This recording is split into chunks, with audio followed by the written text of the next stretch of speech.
رغم مرور أكتر من 16 سنة على إعدام إمبراطور النخيل عزت حنفي أو خط الصعيد زي ما بيقولوا، إلا إن بعض أهالي الصعيد بيأكدوا إنه ما زال حي وإنه على قيد الحياة، ومنهم اللي أكد إنه موجود في دولة السودان، وإن الأهالي شافوه وهو بيقود سيارة في الخرطوم، وناس بتأكد إنه عايش وما اتعدمش، وإنه موجود في محافظة الوادي الجديد وبيستصلح أراضي هناك.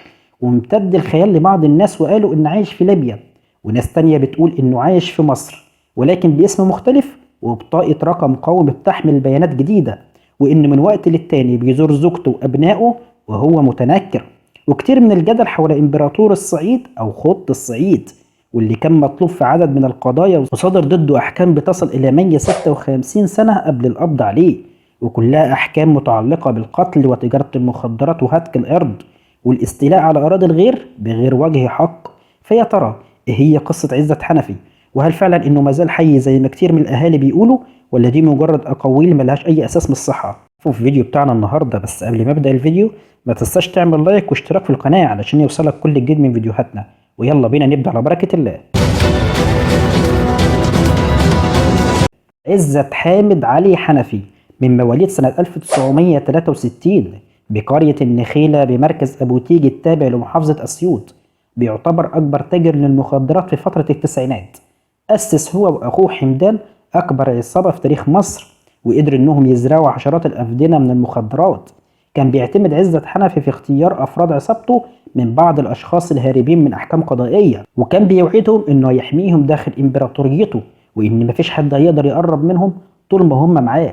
وبلغت سطوته ونفوذه في القيام بالتهديد للصحفيين اللي كانوا عايزين ينشروا أخبار عن جرايمه وعن الجزيرة بتاعته اللي بيستخدمها لأعماله الإجرامية، لدرجة إن في خلال فترة قصيرة وصل عدد ضحايا عزت حنفي إلى 103 قتيل. وبالرغم من إن كل عيلته ما كانوش على قدر كافي من التعليم، إلا إن عزت قدر يحصل على مؤهل فوق المتوسط، وعمل لنفسه دولة داخل الدولة، وفتح أبوابه لبعض المطاريد والسفاحين للاستعانة بهم في تنفيذ جرائمه. ظل عزت حنفي يمارس قانون الغاب لأكثر من 5 سنين، ارتكب فيها جميع المحرمات من خطف نساء وقتل أبرياء وهتك الأعراض، واستغل الأراضي اللي حوالين الجزيرة وزرع فيها نبات الأفيون المخدر. ولما استفحل نشاطه الإجرامي وجرايمه كترت، قامت الشرطة بمداهمة الجزيرة، لكن الأمر ما كانش سهل.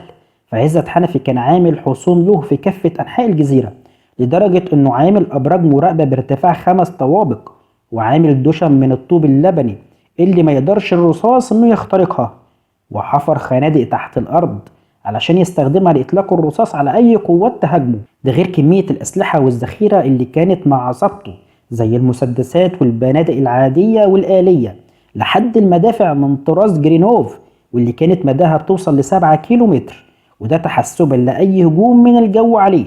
يعني كان مأمن نفسه برا وجوا. لا استنى، ده لسه في اسطوانات الغاز اللي كان حاططها على الأسوار وعلى جذوع النخل والألغام اللي كان زارعها حوالين الجزيرة. طيب هو كده أمن نفسه برا وجوا، يسكت بقى؟ لا، ده كمان أمن نفسه من ناحية البحر، وحط أسلاك شائكة في المية، وكمان حط عوائق صناعية علشان ما تقدرش الزوارق النهرية إنها تهاجمه من ناحية البحر.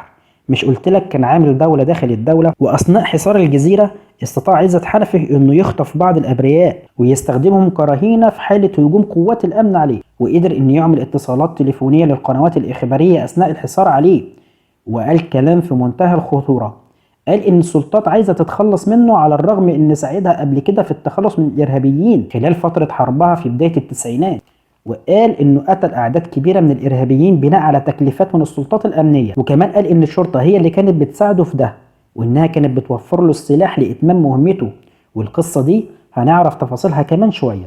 المهم إن الشرطة فشلت في البداية في اقتحام الجزيرة، وصرح مصدر مسؤول ساعتها وقال إنه لا عودة، ولقد أصبح الموضوع سيادة دولة. واستعانت الشرطة وقتها بتدخل القوات المسلحة من عناصر فرق القوات الخاصة، واللي قدرت إنها تحرر الرهاين واللي كان عددهم 75 رهينة، واقتحموا الجزيرة.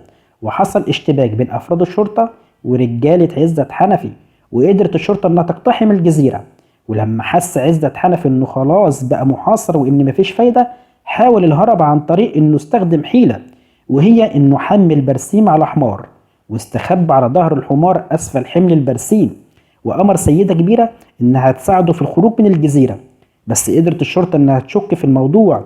ايه اللي جاب حمار وحمل برسيم داخل كل هذه الاحداث؟ وضربوا نار على الحمار، واتضح ان عزت حنفي كان مستخبي تحت حمل البرسيم، وتم القاء القبض عليه.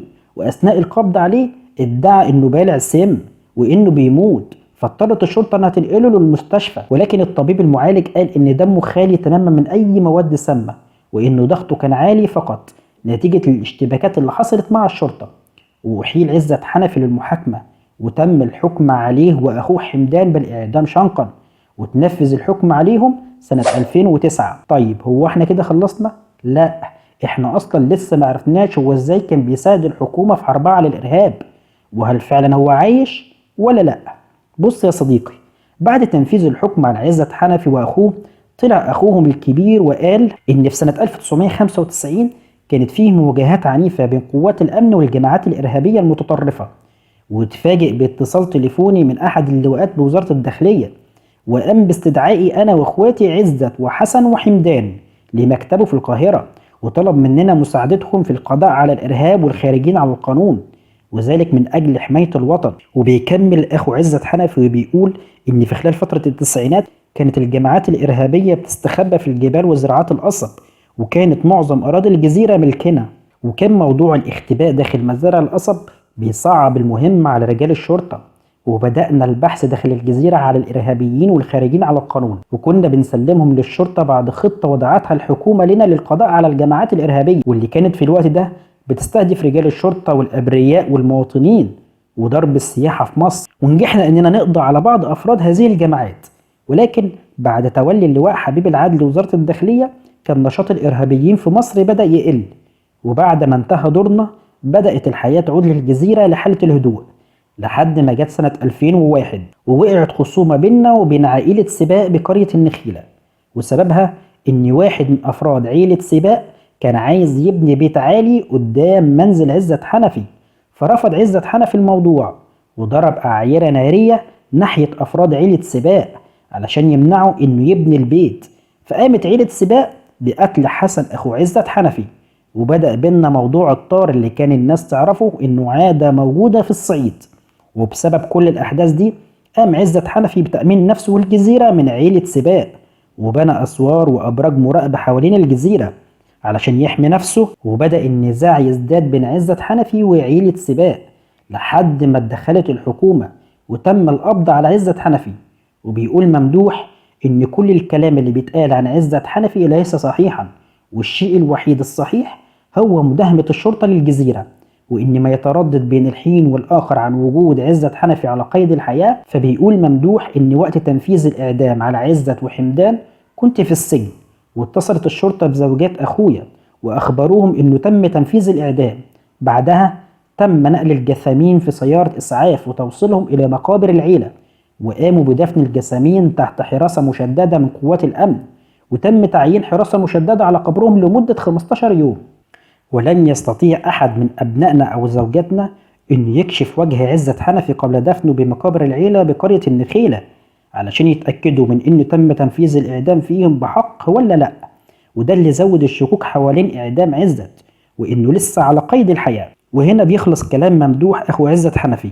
ولكن في إحدى المرات تم استضافة عشماوي واللي نفذ حكم الإعدام في عزت وأخوه، وقال عشماوي إن الإشاعات والادعاءات بهروب عزت حنفي غير صحيحة، وإنه نفذ حكم الإعدام بإيده في عزت وأخوه حمدان، وكانوا من أغرب الشخصيات فما كانوش خايفين من الإعدام وظلوا صامدين. وأثناء وقوف عزت حنفي على طبلية الإعدام قال لي خلص أوام، ما تعذبنيش، عاوزها قلبة وقومة.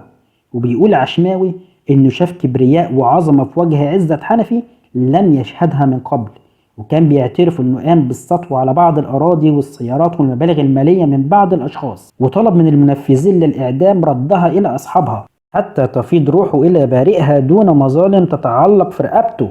وبيقول عشماوي انه لما حب يثبت عزت حنفي ببعض الكلمات رد عليه وقال له انا مولود من ظهر ابويا، وانا مكتوب لي اموت هنا واموت كده، فوفر كلامك وخلص يلا. وتم تنفيذ الحكم لتنتهي قصة أخطر خط في محافظة الصعيد. وإلى هنا نكون قد وصلنا لنهاية حلقتنا، واللي بتمنى يا رب انها تكون عجبتكم، واشوفكم على خير في حلقات جديدة، والسلام عليكم ورحمة الله وبركاته.